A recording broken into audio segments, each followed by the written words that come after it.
과일에 당이 많아서 살이 쪄 다이어트에 도움이 되지 않는다고 생각하는 사람들이 많이 있잖아요. 이것에 대해서도 설명을 부탁드립니다. 네, 결론부터 말씀을 드리면 과일 식사를 하면 살이 빠집니다. 네, 저를 만나서 이제 책을 읽고 또 상담을 받은 분들은 정말 안 빠지던 그 산후 그 살 있죠? 아기를 낳고 또 별의별 다이어트를 막 다 했는데도 안 빠졌던 살, 15kg, 20kg까지 빼신 분들도 많이 계십니다. 그러면 그분들은 몸이 특이해서 과일 식사를 하고 살이 빠진 걸까요? 네, 과일의 당분에 대해서 정리해 드리겠습니다. 자, 과일의 당분은 사실 그렇게 높지 않아요. 제가 쌀밥과 비교해서 말씀을 드리면요. 쌀밥은 쌀 안에 수분과 포도당, 분해되면 포도당입니다. 다 100% 포도당이죠.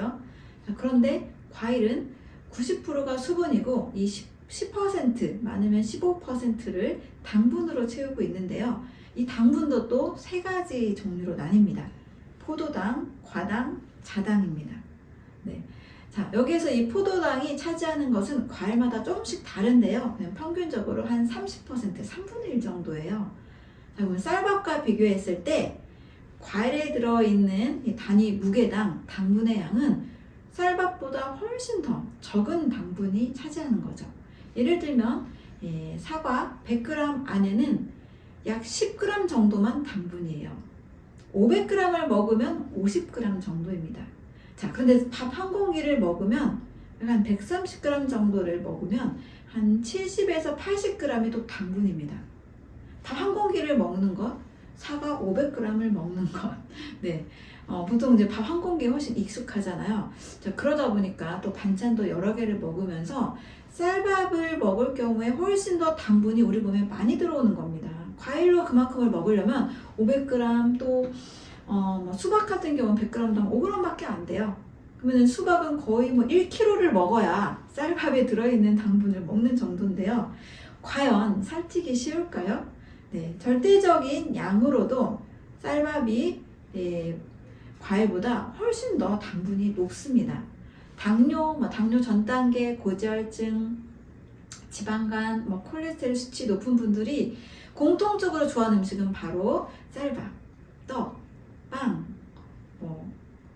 국수, 우동, 라면 이런 음식이지 과일을 좋아해서 당뇨 전 단계가 왔다? 한번 찾아보세요. 저에게 그런 분 계시면 꼭 좀 알려주세요. 과일을 하루에 1kg씩 먹어서 당뇨 전 단계가 오신 분 저는 아직은 만나보지 못했습니다. 대부분 정제탄수화물의 문제입니다. 자, 그렇기 때문에 과일로는 살찌기가 굉장히 어렵고 오히려 살이 빠지는 효과가 있는 거죠. 쌀밥으로 다이어트 실패하신 분들은 과일밥 드셨을 때 빠르게 다이어트를 하실 수가 있습니다. 특히 과당에 대한 논란, 제가 아주 질문을 많이 받았어요. 도대체 이 과일의 과당 때문에 중성지방을 합성해서 지방간을 만들고 우리 몸에 아주 해로움을 끼친다 이렇게 말씀을 드리는데요. 자, 제가 아주 설명을 잘 드려보도록 하겠습니다. 여러분, 과당 하면 과일에서 유래했다 해서 프룩토스, 과일, 프루트에서 유래돼서 과일의 당에서 지어진 이름입니다. 그런데 인위적으로 옥수수를 통해서 또 여러 화학 구조를 바꿔서 액상 과당을 만들었습니다. 과일의 과당과 화학 구조가 같아서 과당이라는 이름이 지어져서 화학적으로 만든 액상 과당과 과일의 과당을 보통 일반 영양학을 공부하신 분들은 똑같이 바라봅니다.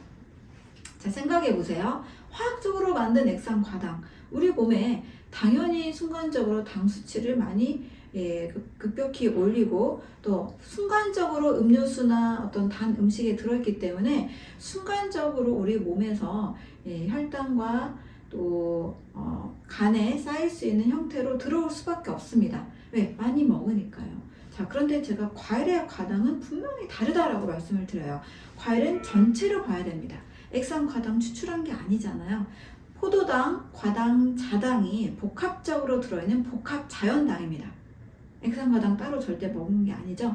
네, 이 복합 자연당이 또 수분 90%와 또 이 식이섬유, 수용성 식이섬유 껍질 또 조화롭게 효소와 함께 다양한 영양소가 함께 들어있는 거죠.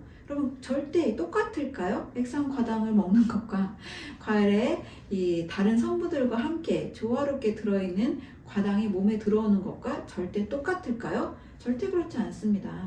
운동선수들이 바나나를 운동 전후에 먹습니다. 그 이유는 과당 때문이에요. 운동하려면 에너지가 필요하죠. 자, 과당은 인슐린이라는 호르몬의 운반이 필요 없이 간에서 바로 에너지원으로 사용합니다.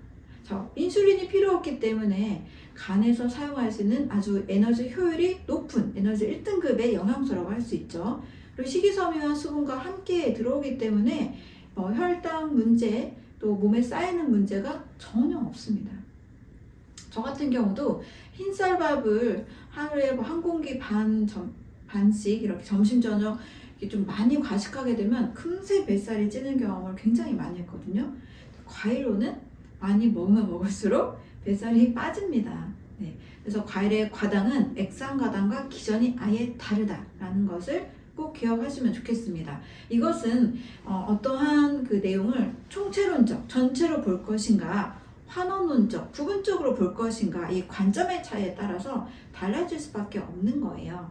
그래서 그냥 이름이 같다고 똑같이 작동한다? 저는 좀 더 상식적으로, 좀 더 직관적으로 한 번 더 생각해 보시면 좋겠습니다.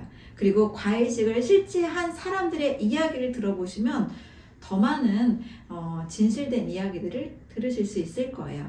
그래서 과일은 그 단위 그람당 쌀밥보다도 당분이 훨씬 적기 때문에 다이어트에 도움이 된다라고 말씀을 드리고요. 또 과일에 들어있는 다양한 비타민, 미네랄, 식이섬유들이 몸 전체 신진대사를 좋게 해주고 또 지방을 분해하는 데 도움을 주기 때문에 다이어트에 도움이 될 수가 있습니다. 과일식 꼭 한번 해보시고 이야기해보시라고 말씀을 드릴게요.